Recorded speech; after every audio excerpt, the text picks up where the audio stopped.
Press. I'm Lannan, he's Giles, and this is Lannan and Giles Unscripted. My name is Larry Lannan, his name is Duncan Giles. So Duncan, welcome back. Thanks, Larry. It's always good to be here.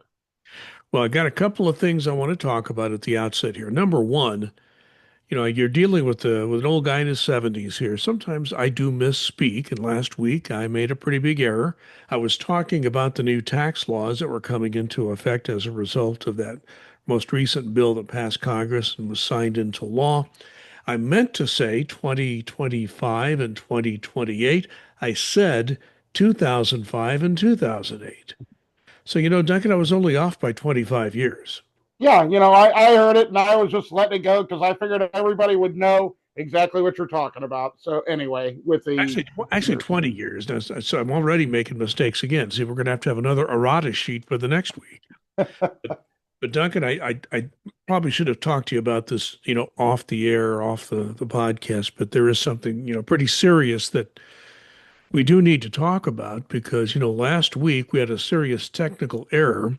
We did not have our video version as a result of that. And I hate to say it, but I think we're going to have to fire our producer. no, he's just going to have to watch what he does. Uh, by the way, who is our producer? That would be you. Oh, do you think we should give him one more chance? I think we should. We'll just cut his salary by 25%. Yeah, I think that's a big number, Right. Well, let's get started. We have some things to talk about on this podcast. We have two stories that didn't make the big headlines that we would like to let people know about, and I'll let Duncan Giles start that. Yeah, my first one is the Agriculture Secretary Rollins a couple of days ago, basically talking about at a press conference that she was being asked, what are you going to do? You're talking about these mass deportations. The vast majority of farm work is done by migrant workers.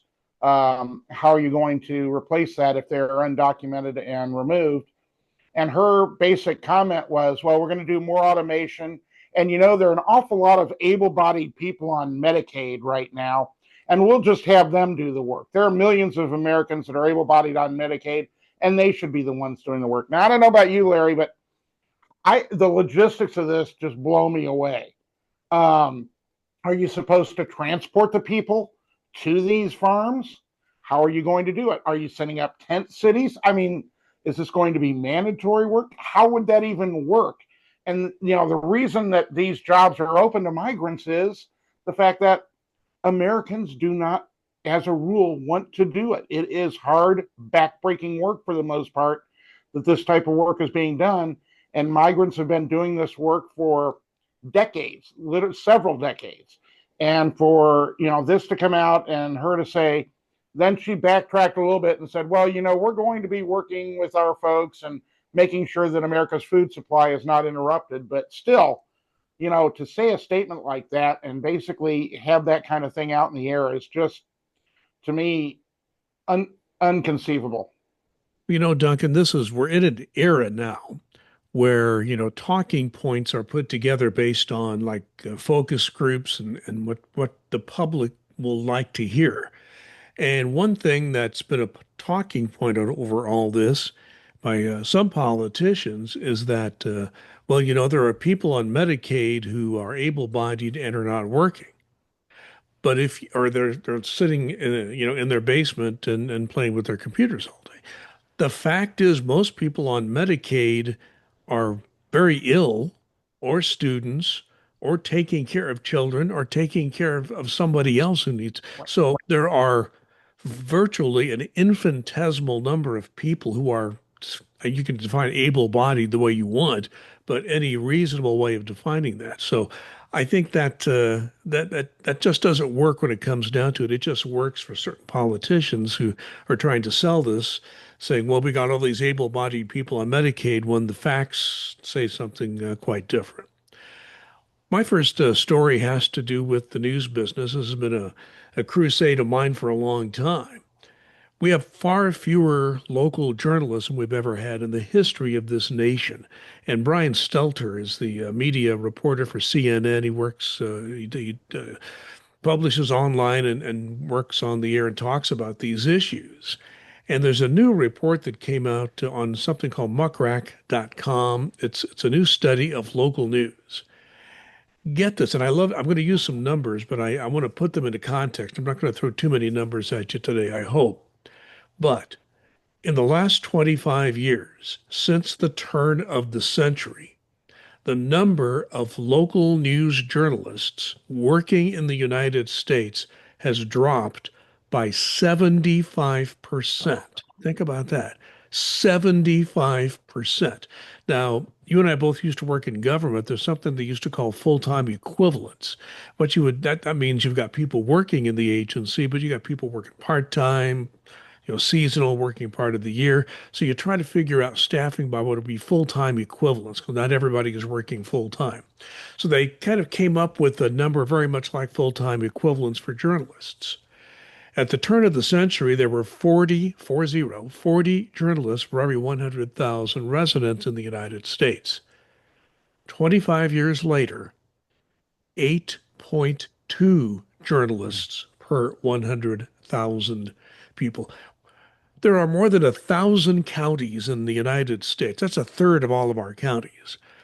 There are more than 1,000 counties that do not have that equivalent of one full-time journalist working in their county. So basically, and they say even places that are not that way, counties that have journalists are not in that great a shape either. So I mean, look at the Indianapolis Star. I mean, the people working there, the editors and the reporters working there now are working very hard, but they're a tiny number based on what was there 25, 30 years ago. So they're doing a whole lot more with a whole lot less, even in places where you have some news reporting. And yes, fewer stories are being told at the local level. I think, Duncan, this is a big problem, and I've tried to deal with this. When I retired from government, I'd been a journalist in my previous life, and I volunteered to write a local news blog for the last 13 years. Even though I live in a metropolitan area, my suburb doesn't always get all the attention that it deserves. So I have been, as a volunteer for the most part, writing about my local issues, going to local government meetings, trying to keep people abreast. So it's it's a problem, and it's getting worse. And I think we need to find some new ways to tell the stories, and new ways to make journalism profitable for those who want to make money on it. And we've had major cuts in public broadcasting, where there are a lot of journalists are losing their jobs there in the state of Indiana, and it's happening elsewhere. So I think it's a genuine crisis, and we need to start thinking about solutions. I couldn't agree more. First off, kudos to you on what you do for your city of Fishers, because I know from just seeing the comments from your posts and blogs and things of that nature that people really come to depend on you for the local news. A, you're unbiased. B, they're not getting it from any other source, and that's what's happened over the years. Once we had the advent of the internet, people started going, okay, I want to go to, my computer at that time and now my phone to get the information. So the papers, the newspaper, the literal paper, has greatly reduced. And the organizations that own these newspapers did a horrible job at the start of failing to realize how big the internet was going to get and how they could monetize it. And then they've been playing catch up ever since. You and I come from an era, one of my favorite movies back when I was a teenager, and I read the book beforehand because I was fascinated by the whole thing, was All the President's Men. The film starring, Woodward, Woodward and Bernstein, starring Hoffman and Redford. And, basically how they dug and dug and dug to find what was going on. And you're just not seeing that much investigative journalism anymore, partially because there are too few. And the other problem is these huge corporations now own these papers, and they're so intersected with government leaders and others that they don't want to embarrass them, so it gets squashed a lot. The Washington Post is a great example. We've gone from, tell Katie Graham she's going to get a body part squashed in a ringer if she prints that, to their current owner basically saying, okay, I'm going to spike this story because I don't like the way it sounds. So it is a huge problem to me in getting out correct information to the people. And you take a look, people say, well, there's Fox News. Fox News proved, in a court case, they had to pay hundreds of millions of dollars because the vast majority of their programming is entertainment. It's not news. And that gets so intermingled anymore. We just need, as you said, we need to go back to finding ways to fund journalists so they can do these stories. And the cuts to NPR and other public broadcasting is not a good way to do that, because that's, again, some of the last bastions of people who are independent journalists. Yeah, and Jeff Bezos, who owns Washington Post, I'll give him credit for some things. He has kept his hands off the actual reporting. Now, where he has put his hand in is the editorial and the opinion pages, and he's been criticized for that. But some could say, hey, he owns the paper and that's his prerogative. But he has kept his hands off the reporting part. So for that, I will certainly give him credit. And there has been criticism that he's not getting a wide range of opinion. You can have your own views on that. And what's happening at 60 Minutes and CBS News probably is worth a whole podcast right there. Do you have one more? I sure do. There was a rule passed in October last October by the Federal Trade Commission, basically saying that it has to be as easy to cancel a subscription, to understand that you're going to subscribe to something, or to stop an auto renewal as it is to sign up. This was something that was going to be huge, and it was getting ready to be enacted in just a few days. Well, Federal Appeals Court has come in and said, no, you can't do that because of the fact that it's a technicality. Basically, there's a regulation. If it's going to impact more than $100 million, then it has to go through certain processes that this apparently didn't. FTC at the time said, no, we don't believe it's going to be a $100 million impact. The court says, well, we believe it will. I am very hopeful that this administration will go back, fine tune these rules, because, I see it a lot with seniors, but people who are uneducated about the internet and about scams and things of that nature don't understand a lot of times when they sign up for something. It's almost like in darn perpetuity. And to have the ability and a regulation to say, hey, we're going to go in, you can cancel this just by pressing a button and you're done, instead of having to jump through 15 different hoops, I think is a very important thing. And again, this is trying to catch up with the age of the internet. It's like the Hotel California. You can check in, check out, but you can never leave.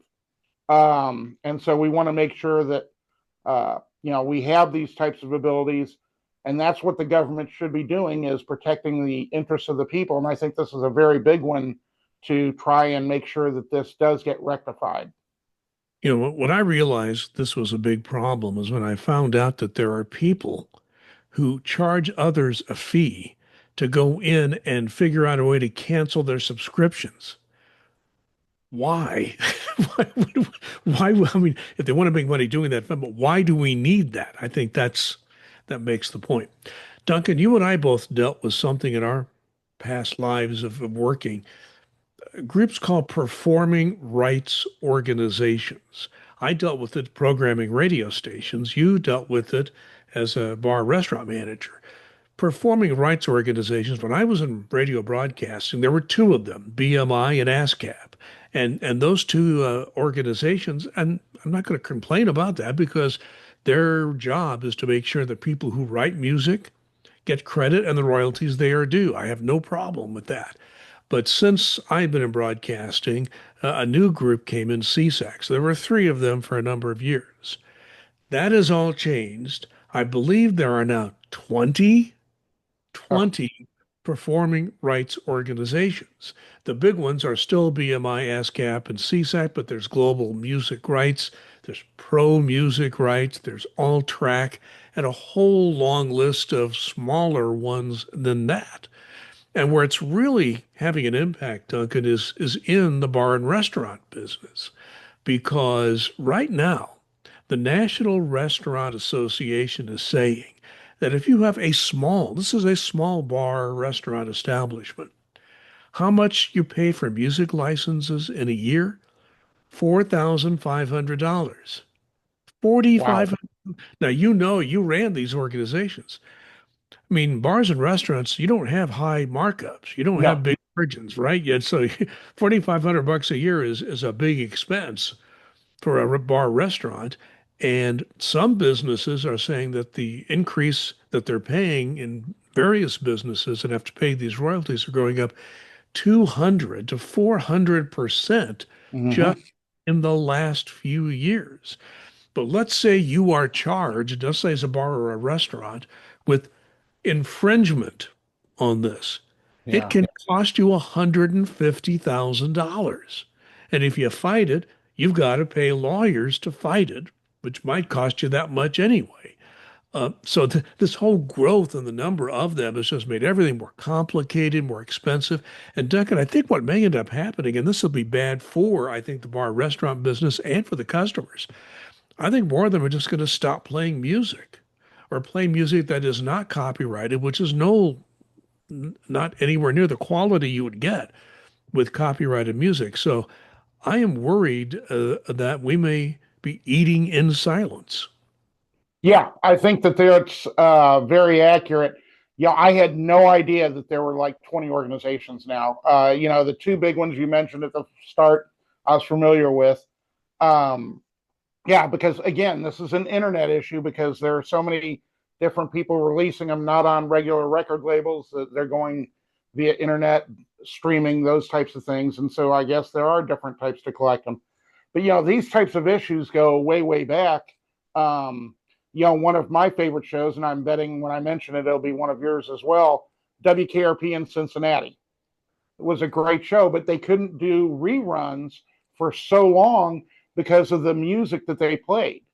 And getting the royalties for the reruns and things of that nature was hugely complicated. So if people think, well, this isn't a big deal, it doesn't impact it that much, it absolutely does. And for that to go up by that amount, and again, I'm absolutely with you. We want to make sure that the singers and the songwriters, especially, get their royalties that they are due. That's not the issue. It's just that we want to make sure that also that their music is able to be enjoyed by the public at a reasonable price for the people providing it.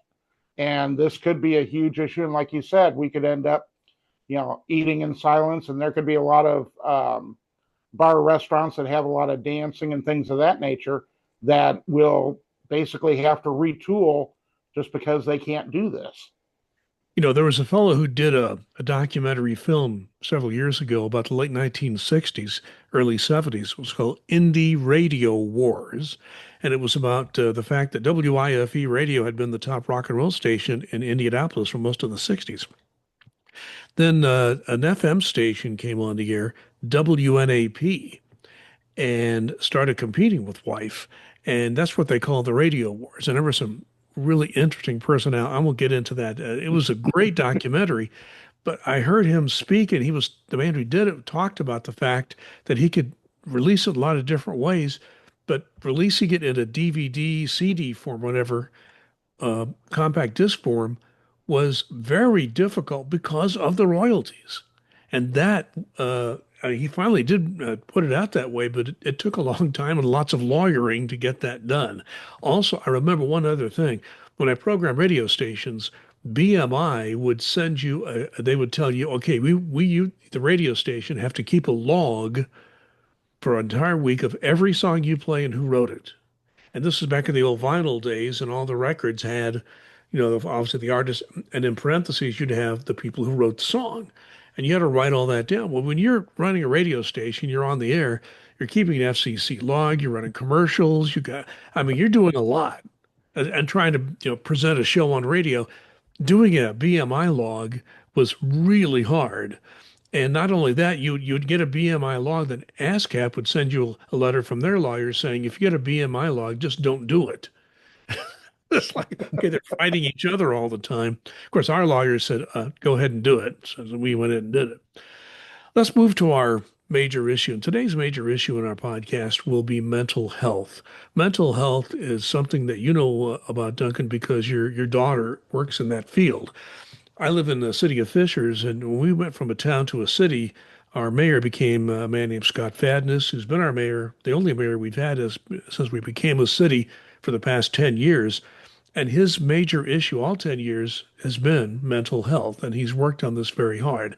So I hear about it all the time. We have at least an annual meeting on what's going on, and I heard a lot of disturbing statistics. And again, I'm going to throw some numbers at you, but I'm going to try to put them in some kind of context because millions of people are suffering from mental health. And I don't know about you, when you and I were young, there were a lot of mental health issues that were just ignored. Yep. A Yep. lot of people, and the idea was, okay, pull yourself up on your bootstraps and move on, get over it, move on. Well, we're finding out now that that didn't always work so well. There are social, economic, and lots of other issues that come out of mental health. This is the number that I saw, and I went back and checked on it again, and it is a most recent accurate number. 1 in 5 Americans, that's about 58 million people, 1 in 5 Americans will experience a mental illness every year. Every year. So put 5 adults in a room, one of them probably has had a mental health issue in that year. This is really disturbing, and it's a statistic that just hits you right between the eyes. And there's a greater issue for those under 14. Half of those cases that are developing mental health happen before age 14. I mean, growing up is hard enough, Duncan, but I'm thinking I probably had several mental illnesses before I was 14. I don't know about you. Yeah, it's one of those things too. I think it's greatly increased again by the internet, which is a great thing to have, but also can present a lot of problems. Cyberbullying, things of that nature, what kids see now, I think contributes greatly to mental illness. And, as you and I both know, the stigma about mental illness for so long was just horrible. Again, pull yourself up by your bootstraps. You're fine. Go ahead. No, folks, I tell you from experience that your mental health is as important as your physical health. Um, God bless people like you mentioned, my daughter, give her a shout out. Madison does amazing work with people, trying to help them diagnose what they have and the best way to go forward with treatment. Sometimes sometimes it's going to be drugs that'll help a chemical imbalance in your head. Other times it's walking through the issues that you have to try and see where you can, help yourself to change behaviors, things of that nature, to basically help yourself. And it's not pulling yourself up by your bootstraps. It's getting the professional help that we need to have in order to, make yourself a better, happier, more healthy person, because the mind and the body do work together. Yeah, and I think that even though the stigma is not what it used to be, it sadly is still there because Yep. another number that stuck out to me, 60% of people with mental illness receive no treatment at all, even today. So it's way more than half. And if you have a mental illness, only about 43% of adults get any kind of mental health care today. That was actually 2024, the most recent number we have. So we have real problems, but adolescents are a bigger problem.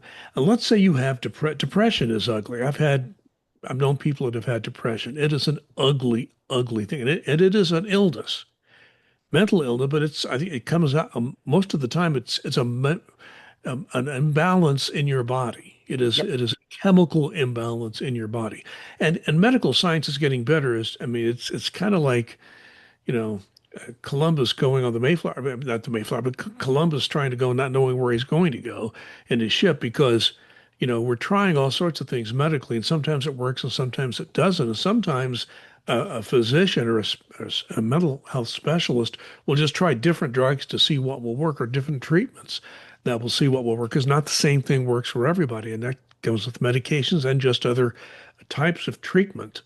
But if you do suffer from depression, roughly 88% of these people have real difficulties at work, home, and socially. You can imagine that.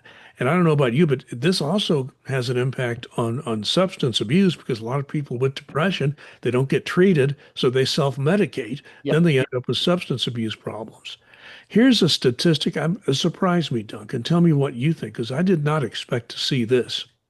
Women experience depression at about twice the rate of men. I did not know that. I didn't know that either, but unfortunately, it doesn't surprise me. Um, with women, they have a lot of unrealistic expectations put upon them. And then you get into things like body shaming, things of that nature that has gone on in our culture for way, way, way too long. And so that does not surprise me. And it can start at a very early age. And once it does, it is tough to basically play catch up with that.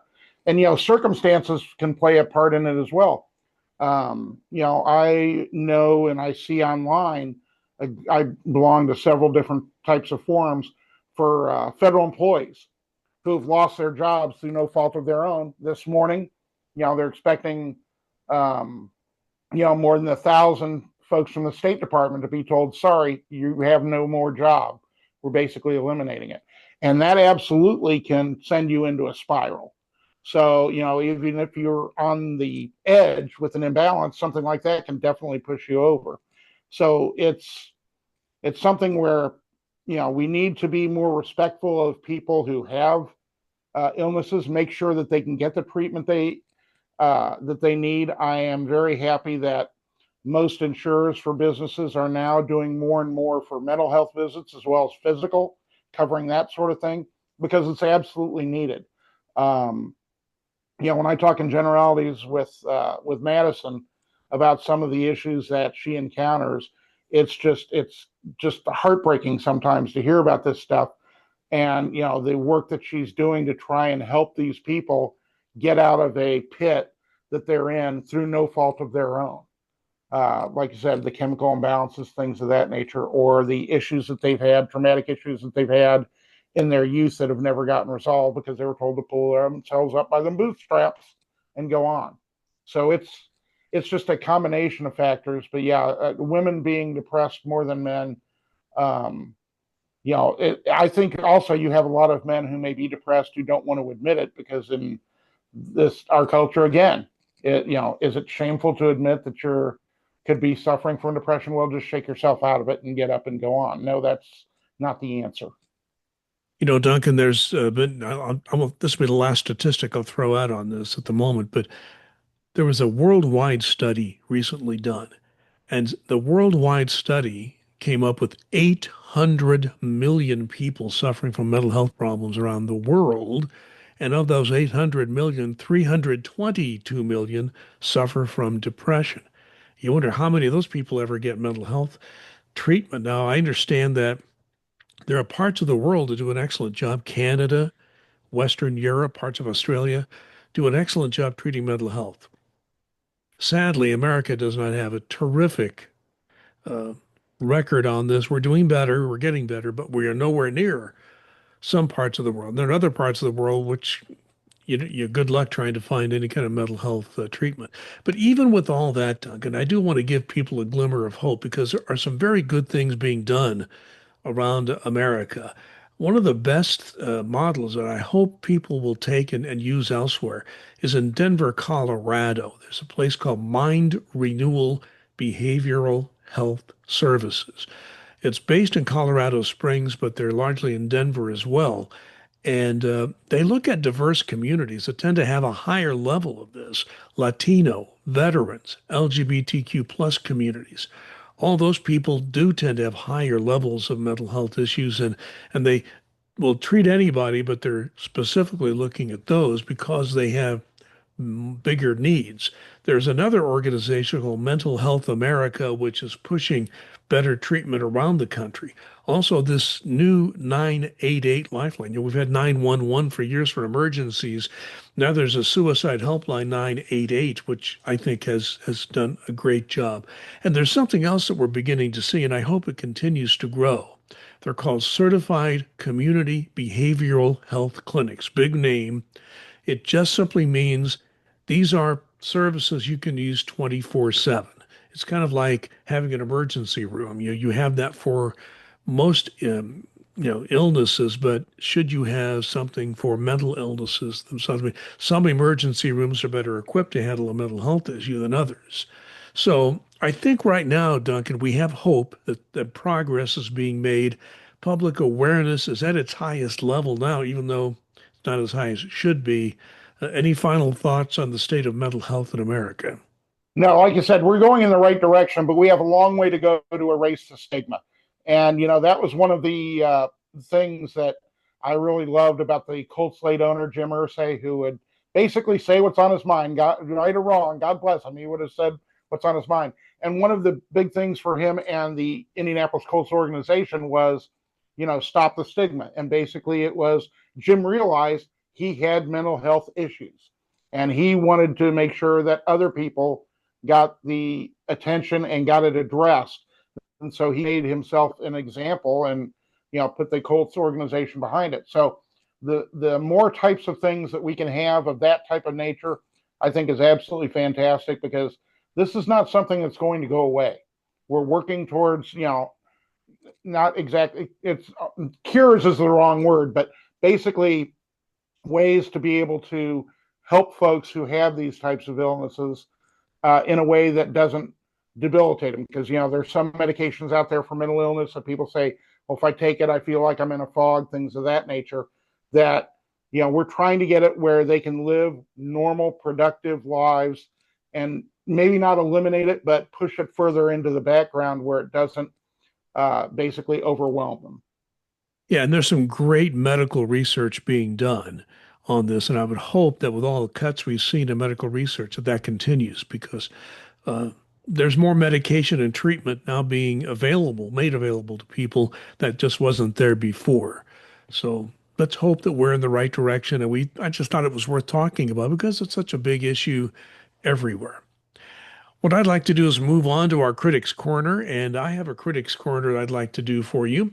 And it's a Netflix movie, a documentary film. I've told people I love documentary films in a movie theater, on Netflix, whatever.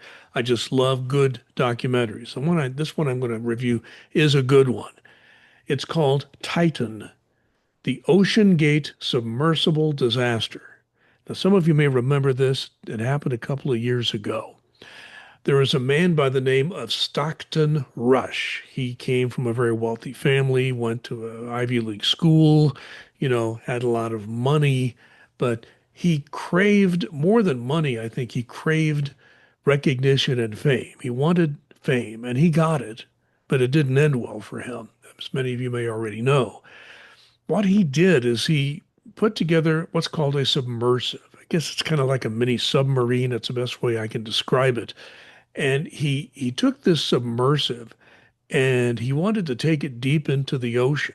Now, when you take a submersive deep into the ocean, there are problems because the pressure begins to build. I'm no expert on this, but they talk about this in the film, and there are a lot of scientists and people who have studied this. And you go further down into the ocean, you have these pressure, and the vehicle that you're in could easily just explode or just implode because of the pressure that you have on that vessel. Well, he wanted to take expeditions in a submersive to the Titanic. You know that the Titanic's at the bottom of the ocean. It's hard to get there, but he wanted to take people to the Titanic, and of course, he would charge them for it. And most of the people who he wanted to give this to were very wealthy people. It cost over $100,000 a piece to do this, but he called it the Ocean Gate, I think is what it was called. And that submersible was developed with a number of engineers, scientists. But here's the problem. Stockton Rush would hire these people, these experts, and one of two things would happen. They would tell Rush, you can't do that, or this can't be done, or you're pushing the limit too much, and he would fire them. Or he would have a scientist or engineer come in and another one come in, say the same thing, and they would just quit, realizing that he just wasn't listening to them. Well, I think most of you know, if you don't know, it did explode down looking for the Titanic. There were, I think, five people on board, maybe off by one there, but it's roughly five. And he, Stockton Rush, always was the pilot. He always took people down in it. And he would always say, you think it's dangerous? I'm in it. And hey, I'm taking, well, he unfortunately ended up the same way the others did, these wealthy people that were in that vessel when it exploded. So this documentary goes into that history, talks to these engineers, talks to other people who worked for Stockton Rush in this Ocean Gate endeavor. Then they talk to families of the victims, experts. There was a Coast Guard um, inquiry that was made. The final report has not been released, but the inquiry was public, and they do show a lot of clips from that inquiry in this documentary. Uh, I found it to be a very good documentary. I give it a B plus. I recommend if you have Netflix to look at it. Titan, the Ocean Gate submersible disaster. It's a story of a very wealthy man who just wanted to get a lot of attention for himself. He got that, but unfortunately paid the price, and other people paid the price as well in the end for sending a submersible down there that a lot of engineers told him had great danger of exploding, and of course it did. So, Duncan, it's your turn. Okay, yeah, and that Titan was truly a tragedy, and I will look at that because it does touch on many of the things that I suspected, that he basically overruled the common sense and logic of the experts. Um, Mine this week is a Netflix series. I'm one to, watch these. Since I've retired, been picking up these series on TV, and I subject my awesome and beautiful wife to things like Reacher, which is a tad violent, awesome series, but a tad violent, or the Jack Ryan series, where, again, great acting, great writing, and all that, but a little bit violent. So I decided to try and pick out something a little bit lighter, so Kim could enjoy it a little bit more. And I came across a Netflix series called Nobody Wants This. And basically, what this is a 10-episode rom com. And it allows, normal rom com is, pretty formulaic. And this is to a degree, but because it's over 10 episodes, you get to be more into the characters. They get to be developed a little bit more. One, you think, oh, he's just a buffoon. Well, it's a little bit deeper than that. Or, the sister who's just, this way or that. No, it's a little bit deeper than that too. They are going to do a second season of it. The first season did not end on a cliffhanger per se, but basically ended up like a lot of relationships do, basically. And I don't want to spoil any endings, but it's something that we both really enjoyed. It's very breezy. Episodes are about 30 minutes apiece. But if you're looking for a rom-com type series with different cultural overtones, I would highly recommend this. We both would recommend it. We thought it was enjoyable. Well, it's good to know that we both have recommendations, positive recommendations on what we're reviewing this time around. But I do ask you one question. What exactly is your definition of a tad violent? Um, Jack Ryan's series gets a tad violent. Reacher is definitely violent. How's that? Okay, Jack Ryan, that's violent. That's that's definitely. It's my turn to do a top five to wrap up our podcast today. And I don't know, I try to get a little creative with these, and I love classic films. So these are my top five classic movie characters who would definitely lose in modern texting. Imagine there was texting going on during the era of classic films. So number five would be King Kong from 1933. He just accidentally smashes every phone. And I would say he would give new meaning to smash the Yeah, light. he couldn't use a BlackBerry. That would be tough. Do people use Blackberries anyway anymore? I didn't. No, that's what I thought. But hey, 1933, figured that was close. Okay, very good. Number four, Charlie Chaplin in The Tramp, the silent era. He communicates exclusively in GIFs, none of which make any sense to anybody born after 1920. You'd have to see if you've never seen The Tramp, it's one of Charlie Chaplin's best films, and it is silent, of which he was silent a good part of his career with that character that he had. Number three, this is the number three classic movie character who would definitely lose in modern texting. Dracula from 1931. He only texts at night, uses too many bat emojis, and never understands why people keep sending him garlic memes. That's Yeah, and he'd be people be upset, going, "Wait a minute, he hasn't responded to me all day. Why hasn't he done this? Is he mad at me?" no, he's just Dracula. Uh, the number two, and this is one of my favorite classic films, was Sunset Boulevard, and the main character was Norma Desmond, the washed-up actress from yesteryear. So Norma Desmond would send 37 consecutive messages. I'm ready for my close-up, followed by 36 selfies. Right? You have to see Sunset Boulevard to get that one. But finally, I think most people will get this. The number one classic movie character who would definitely lose in modern texting, Rhett Butler from Gone with the Wind. He would type, "Frankly, my dear, I don't give a duck. Thanks to autocorrect." By the way, it was duck with a D in case anybody didn't hear it correctly. Okay, that one didn't go over too well, but I tried anyway. Those were the I was thinking Edward Scissorhands. It's not exactly a classic movie, but he'd definitely have trouble texting. well, you can make what would be your text for Edward Scissorhands? Edward Scissorhand would be basically voice to text help.